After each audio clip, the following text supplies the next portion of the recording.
All right, so tonight is more of like a Bible study than like a sermon, so to speak. And where we are in history at this point is it's the year 930, and if you can't figure, hopefully this is intuitive that you can kind of figure out. This is the year where the king began to reign. I didn't mark the end of the reign, but you can assume that if Saul reigns beginning in the year 1050 and David begins his reign in 1010, that means that Saul stopped reigning in 1010. So I didn't write 1050 to 10, actually I did, but it was crowded, so I deleted it all. So Saul reigns from 1050 to 1010. David reigns from 1010 to 970, and I kind of just, for a lot of people don't think about the fact that he reigns 7 years in Hebron, and then for the rest of his reign, he reigns in Jerusalem, so I kind of put that in there for you guys. In 970, so Saul reigns for 40 years, David reigns for 40 years. Solomon reigns from 930 to 970, right? And that's kind of where we left off a couple of months ago when we finished dealing with, we really started 1 Kings. Now, 1 and 2 Samuel, I went through those books years and years ago. At some point in the future, I'll probably do that again, but it'll be a while.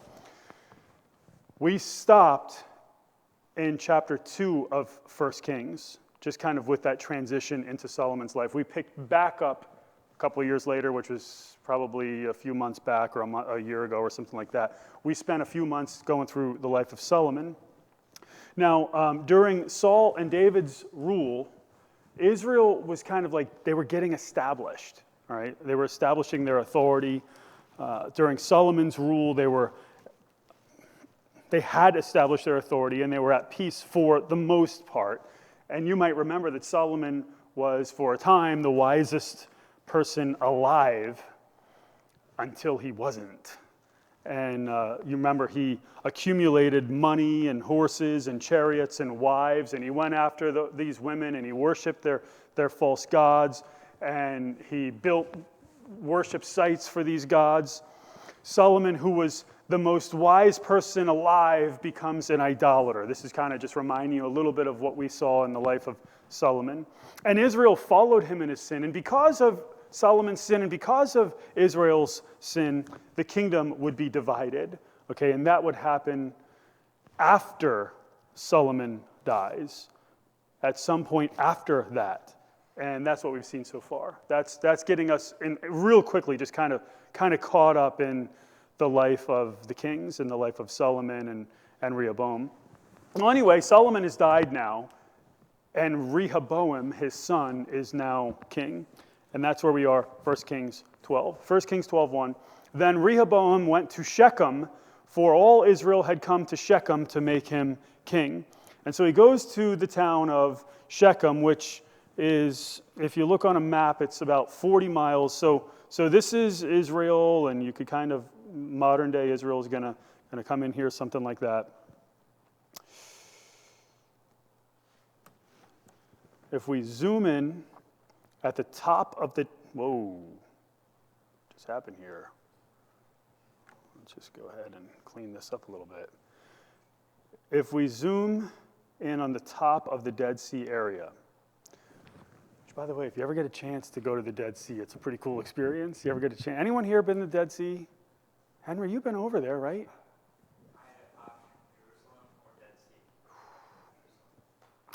Yeah, it's a good choice. That is a good choice. Jerusalem or the Dead Sea. You chose Jerusalem. I make that choice.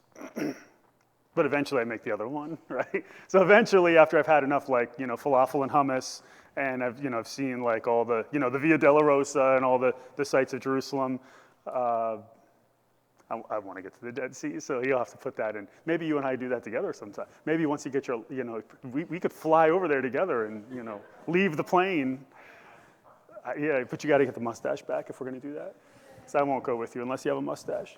So if we zoom in on the northern Dead Sea area, what you're going to see is you draw a line from the northern tip of the Dead Sea over to the Mediterranean Sea, and you go about a third the way, and that's where you're going to see Jerusalem. All right, I don't know if that's quite a third, but it's something like that. I think that's a solid third. But anyway, this is Jerusalem. and this is Shechem. And Shechem is, as the bird flies, see if I could make this happen. Can you see those? You can't see those numbers, can you?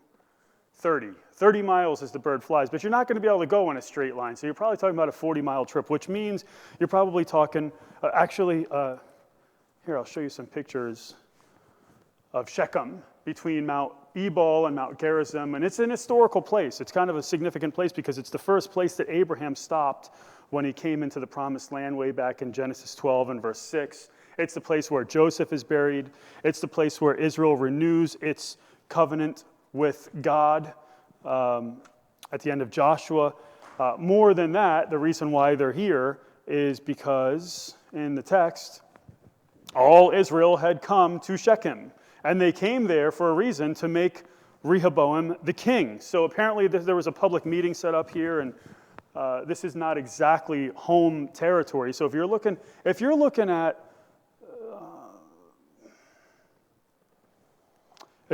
Israel, and you're dealing with the kings of Judah, because that's the tribe from which David comes and from which Rehoboam and the kings come. You know, all that is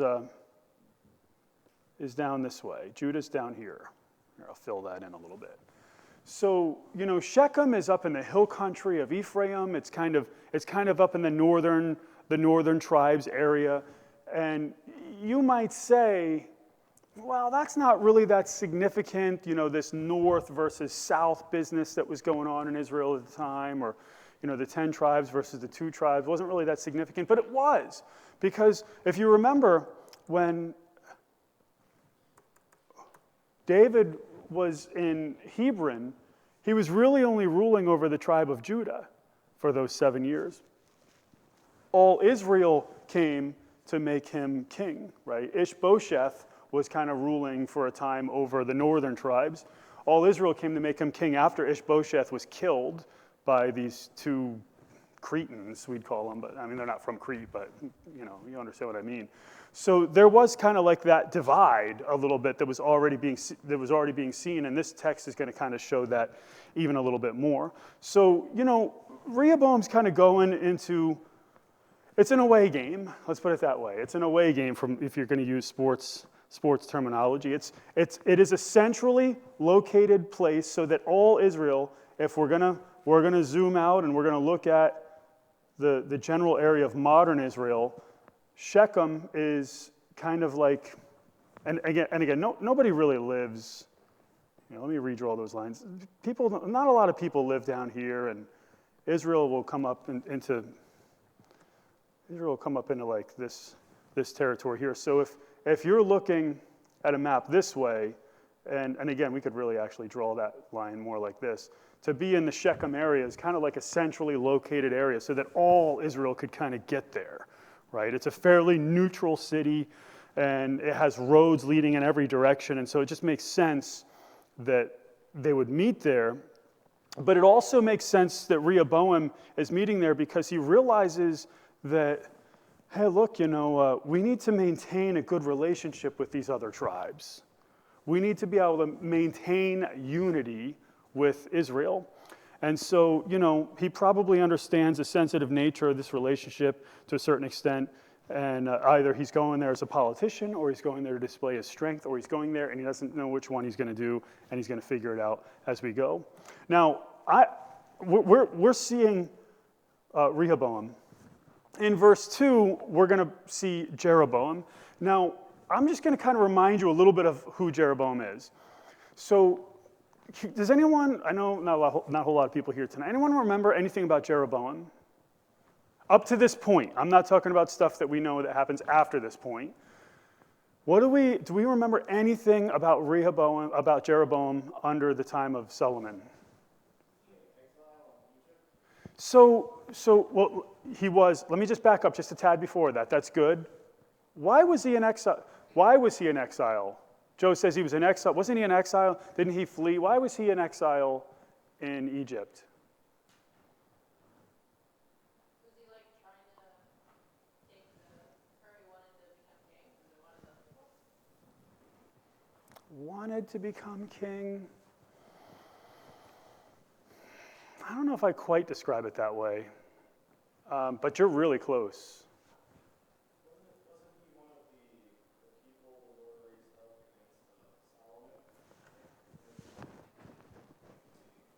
Yeah.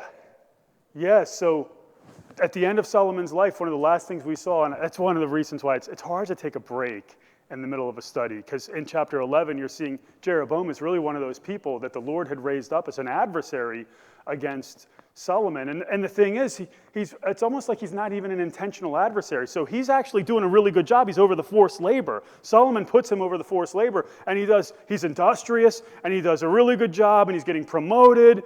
And then a prophet comes and anoints Jeroboam as future king of Israel. And Solomon basically finds out, sees him as an adversary, and he has to flee for his life, where he's taken refuge under Pharaoh of Egypt, because Solomon wants to kill Jeroboam. So that's kind of a little bit about what's going on. When Abijah the prophet anointed Jeroboam to be the king, he anointed Jeroboam to be the king of the northern tribes, because Solomon had led all of the tribes into idolatry. So it's basically like, hey, the kingdom is going to be divided. That was the prophecy. The kingdom's going to be divided because of Solomon's idolatry. And then Jeroboam gets anointed. He has to flee for his life. The king of Egypt gives him shelter. He stays there. And that's kind of what the situation is with him. But now he's back. All right. News has traveled quickly that Solomon has died, and Jeroboam's great enemy who sought his life is no more.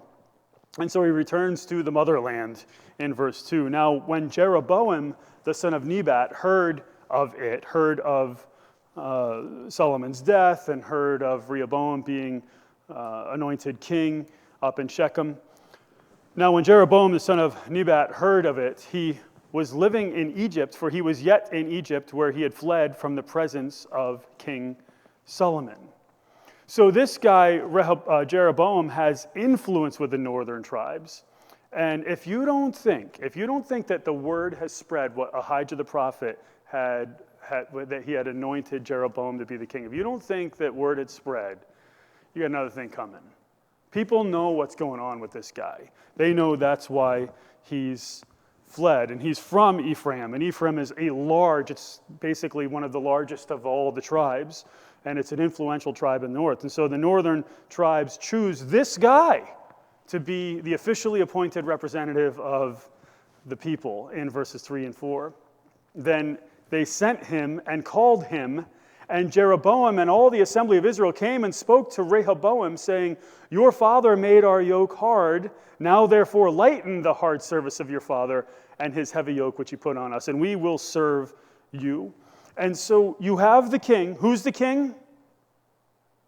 Because we got to get these characters down if we're going to understand this story. Who is the king? Rehoboam is the king.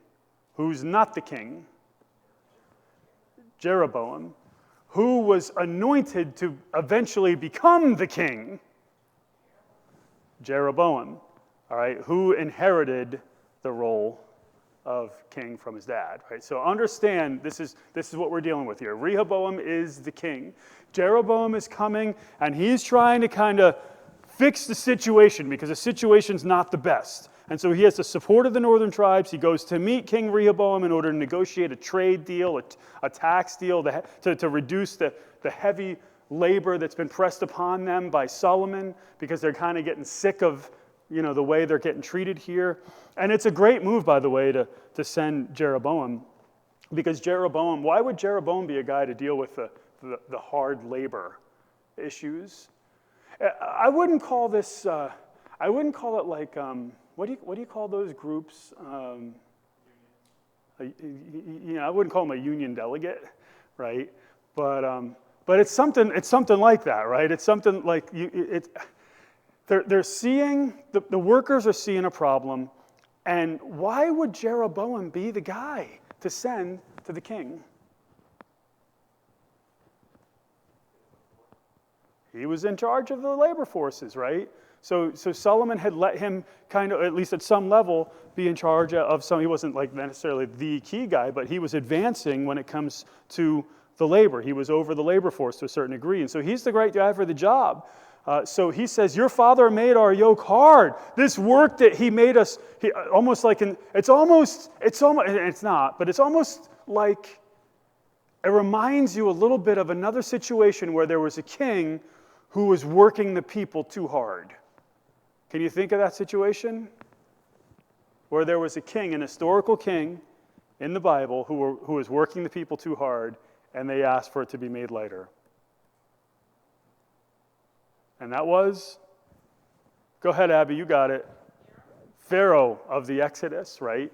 So it's almost like it's got like shades of what was going on back in the Exodus here. Your father made our yoke hard, Rehoboam. Solomon made our yoke hard, Rehoboam.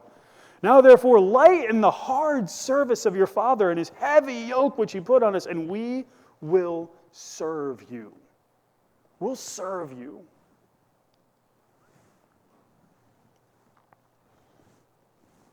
Then Rehoboam, the king, said to them, depart for 3 days, then return to me. So the people departed. And that's a wise move, because sometimes making a quick decision isn't always the right. Sometimes there's a thing that comes up, someone may say something to you, or they want you to make a decision real quickly, and you can make a decision right then and there before you have a time to really sit down and examine the whole thing, and then later on realize, like, man, that was a mistake. That was a mistake. You know who lives off of that stuff? What industry lives off of getting you to make a decision on the spot? Abby says the car industry. Preach it, Abby. All right. What else? Evangelists. Oh, man.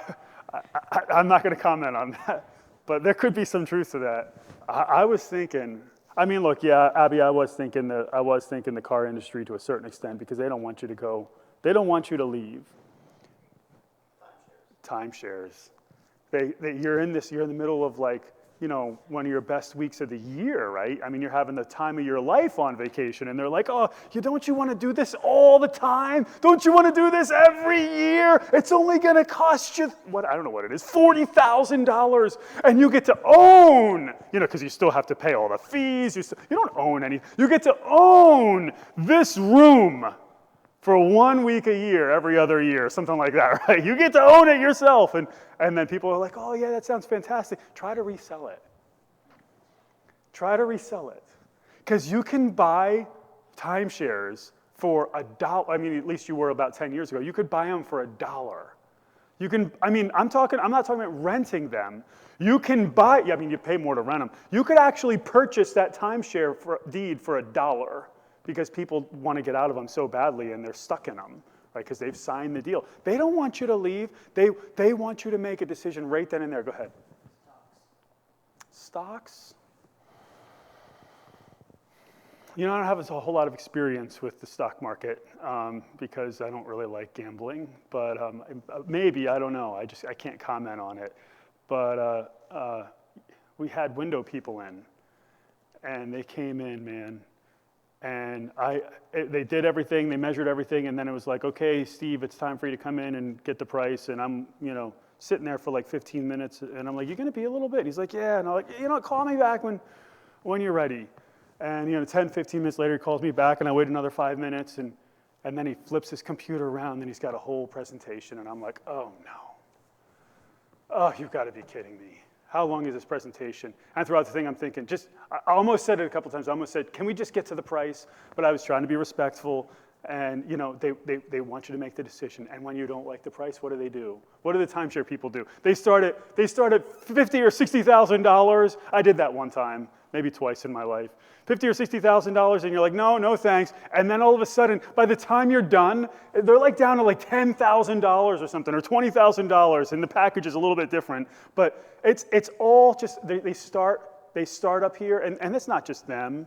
I was just talking about to my son about, MLB The Show, they start at $60, and now they know the price is they know nobody's buying this thing, so now it's $30. They know in 4 months it's going to be $10, and they can't get rid of them for $10 at that. So they're trying to sucker you into that $30 sale right now. They want you to make a decision now. Well, Rehoboam, he wants 3 days. He wants some time to think about that, and that's a smart thing to do. That's wisdom. Depart for 3 days, then return to me. So the people departed. So he needs to get some advice from some counselors, and he starts exactly where he should start, with these older, wiser, more experienced people. So King Rehoboam consulted with the elders who had served his father Solomon while he was still alive. Hey, I don't know what to do in this situation. Let me talk to someone who has experience. Let me talk to someone who's been here, someone who's done that. I do that. When I get particularly tricky situations, and it doesn't happen a whole lot, and early on it happened a lot more. Now, every couple of years I got to make a call. A few months ago I had to make a call or two. We were dealing with a situation here in the church that eventually led to a meeting, and I had to make a call. I was like, boy, I need some advice on this one. I wasn't expecting this. And, and those guys kind of thought exactly what I thought, which was nice. So you talk to an older, more mature, wiser person, and they think the exact same thing that you're thinking. There's something about that it's reassuring. Like, yeah, you know what, my thinking is right. I wanted to make sure. But Rehoboam wanted to consult with these guys who had been around, with the elders, the people who had served his father Solomon while he was still alive, people who had been here, who had done it, who had dealt with this type of stuff. And he said, how do you counsel me to answer this people? Then they spoke to him saying, if you will be a servant to this people, if you'll be a servant leader. Does anyone else talk about servant leadership in the Bible? Anyone? There's a guy named Jesus, right? As I joked this morning, you might have heard of him, right? Jesus spoke about servant leadership, right? So these guys realize that the king needs to win the favor of these northern tribes, and they know how to do it, and that's you serve them, right? They can tell when things are starting to get out of control. They can tell when the people are going to be restless. They can tell how to handle this situation. So they say, if you will be a servant to this people today, and will serve them, and grant them their petition to lighten their load, and speak good words to them. So we're talking about words and action here, not like modern politicians. They're all about words, not action so much, right? So you give them what they want and you speak good words. We're talking about from a political perspective here. Then these people will be your servants forever. You will have gained a following. And so King Rehoboam gets great advice from these guys. Great advice, and it makes sense. Older, more mature, experienced people who had been in political office, they understand the situation. They've been under the reign of Solomon, and they could see the people are getting restless. Okay, we've been working them too hard. Let's lighten their load. Makes sense. But Rehoboam doesn't want to just listen to those older, wiser, more mature people. Rehoboam wants to listen to his cronies, to his less mature friends. And so he goes to these younger and less mature friends.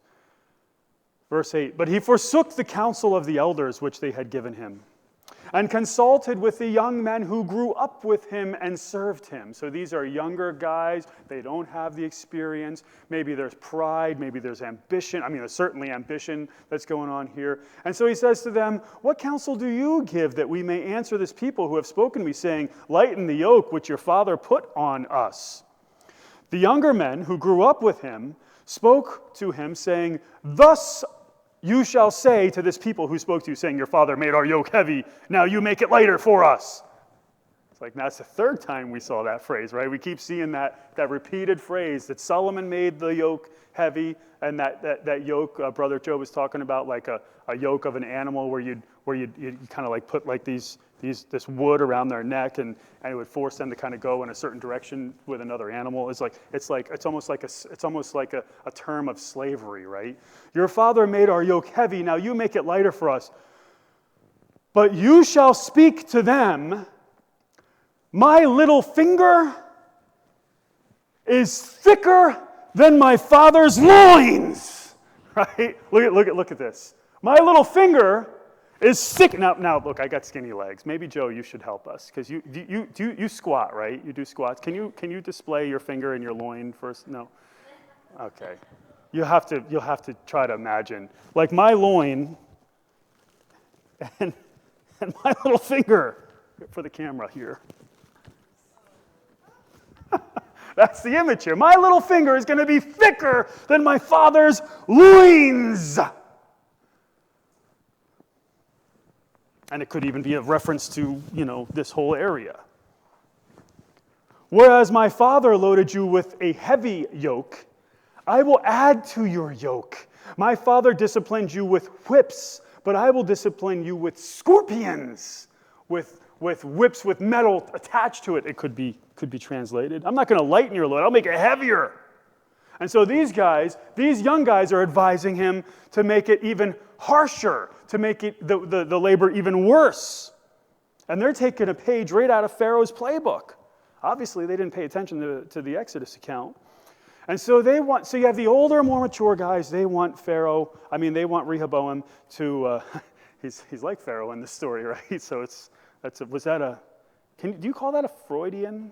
I don't think it's Freudian, but it's a slip. They want Rehoboam to serve the people. And the younger, less mature people want Rehoboam to control the people even more and to make the labor even harsher. Which one is Rehoboam going to do?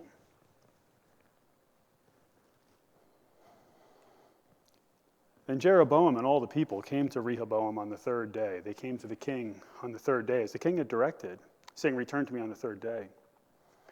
The king answered the people harshly, like the young men had told them. The king answered the people harshly, for he forsook the advice of the elders which they had given him. And he spoke to them according to the advice of the young men, saying, "My father made your yoke heavy, but I will add to your yoke. My father disciplined you with whips, but I will discipline you with scorpions." So the king did not listen to the people, for it was a turn of events from the Lord, that he might establish his word, which he spoke through Ahijah the Shilonite, to Jeroboam the son of Nebat, that Jeroboam would become king over the 10 northern tribes. And so he doesn't listen to the voice of the elders. He rejects the advice of older, more mature men, and he listens to his younger, immature cronies. And by the way, there's something to be said about that today. Someone hit that air. Is it me or is it really muggy in here? Can someone just go ahead and get that air on?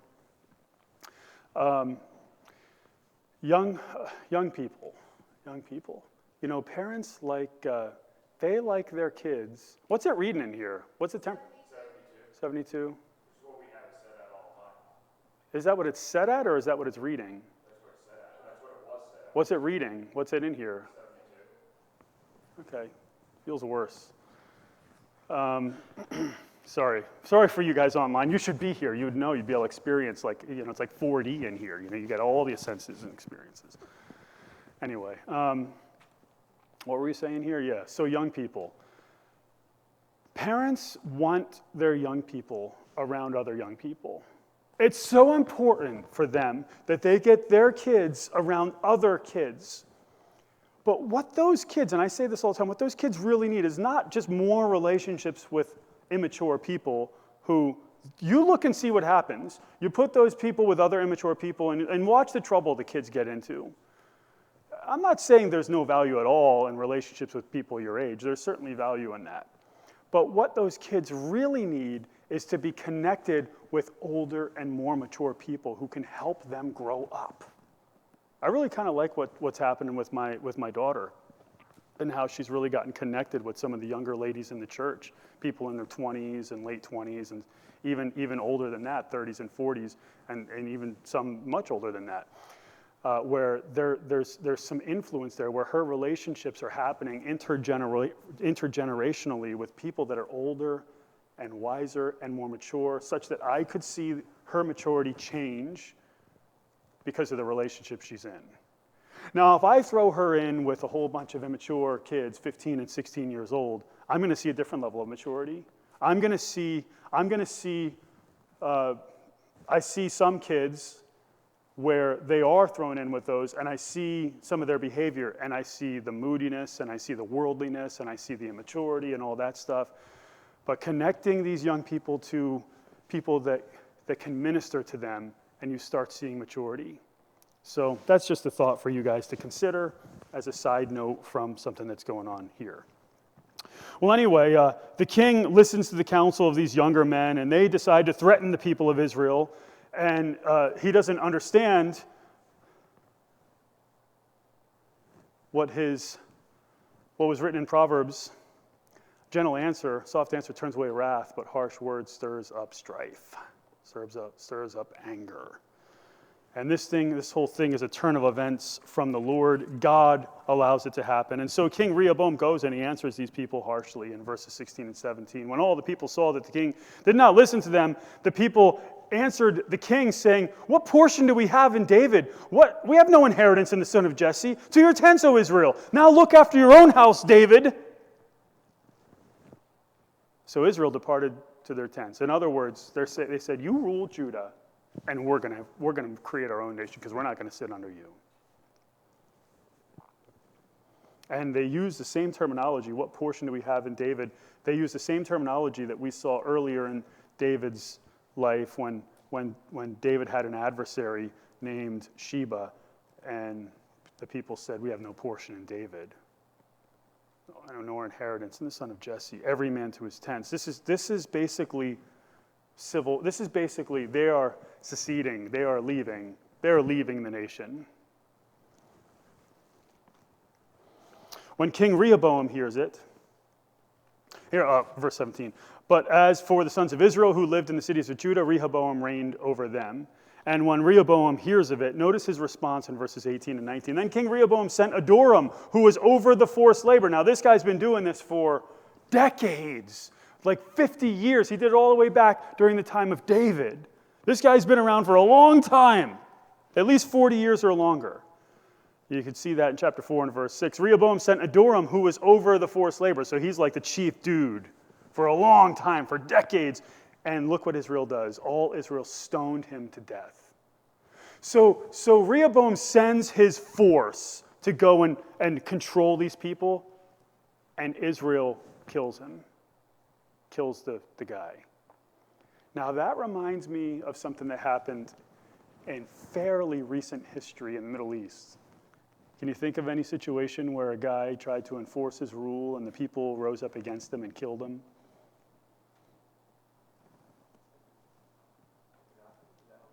Gaddafi, I think he went that way, but I was thinking of someone else. I was thinking of someone who messed with Daddy. Messed with one of our president's daddies. I was thinking of Saddam Hussein, right? I mean, they took care of him. If I remember, they were stabbing him in the streets, and then he's the one that got hanged. Which one was getting stabbed in the streets? I don't remember. One of them was getting stabbed in the streets. So the people had risen up and rebelled against their authorities here.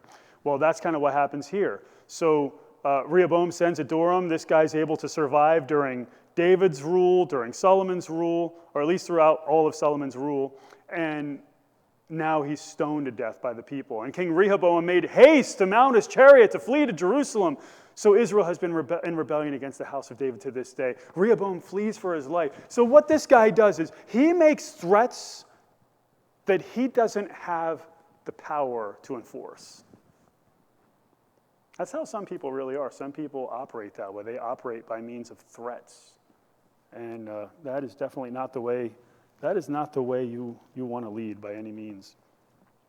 It came about when all Israel heard that Jeroboam had returned, that they sent and called him to the assembly and made him king over all Israel. None but the tribe of Judah followed the house of David. Of course, we'll see also the tribe of Benjamin becomes part of that as well. And if things couldn't get worse, the nation is now divided. And you wouldn't think that anything could get worse, but Rehoboam is so proud, and he's so arrogant, and he's so ambitious. He's not content to lose the 10 tribes. He wants to go to war. And we'll kind of fly through this these last few verses just for sake of time. Verse 21, now when Rehoboam had come to Jerusalem, he assembled all the house of Judah and the tribe of Benjamin, 180,000 chosen men who were warriors, an army of almost 200,000 men, to fight against the house of Israel to restore the kingdom to Rehoboam, the son of Solomon.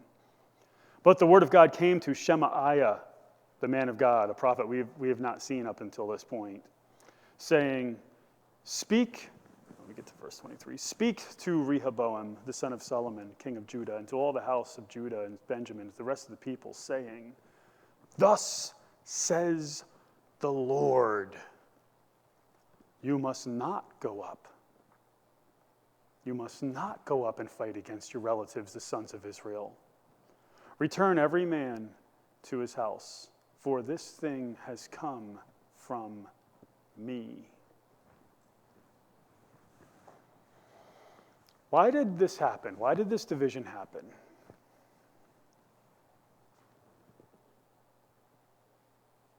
Why did Israel split into two nations?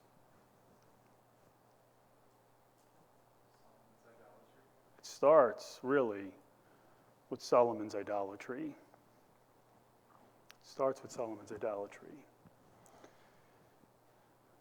It continues with the people's idolatry, going after other gods. It further continues with Rehoboam's pride and arrogance and ambition and lack of wisdom, foolishness. And so now the nation is split into Israel and Judah are divided. And you want to know something about Israel?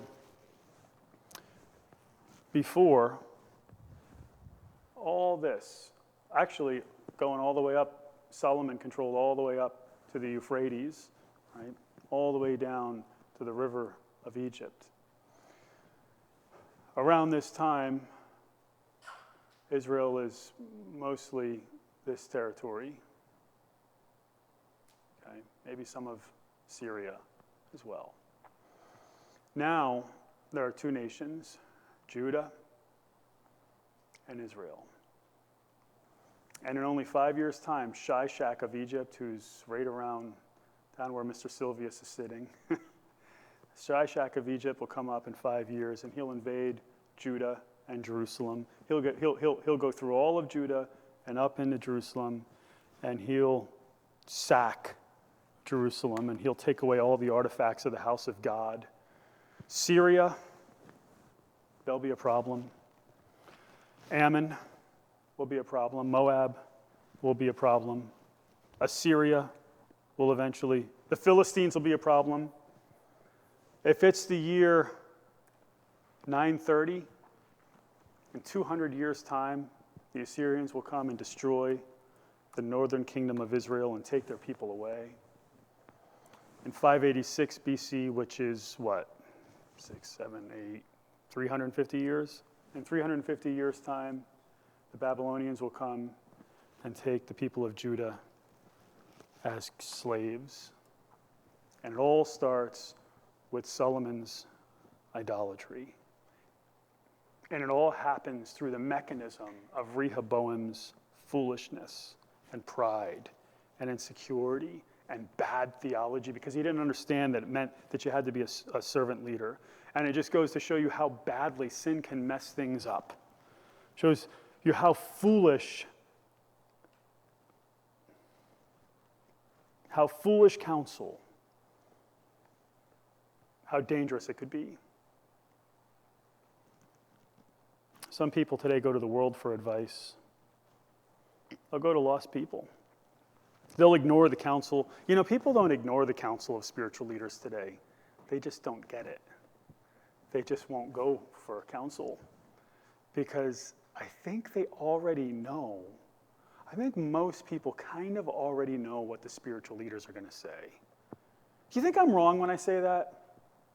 I could be wrong. I don't think I am. I think people who sit in churches, who read enough of the Bible, already know what the answer is. And so they don't go for counsel to their spiritual leaders because they know they're not going to follow that advice anyway.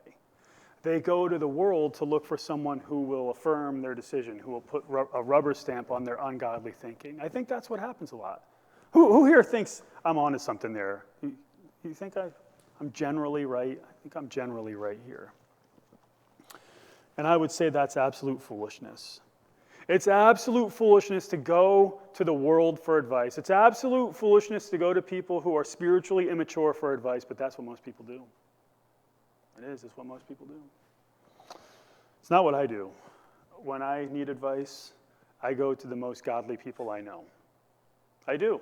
I go to the most spiritual people I know, and I ask them. I don't care what people who show up, and listen, this is no offense, but someone who shows up for church once or twice a month, I don't go to them for advice.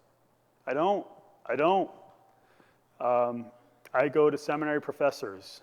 I go to the president of the seminary. I go to the dean of the seminary. I go to former pastors. I go to spiritual guys in this body even. But I don't think most people think that way. Most people don't want to know. And why do I go, by the way, why do you think I go to those guys?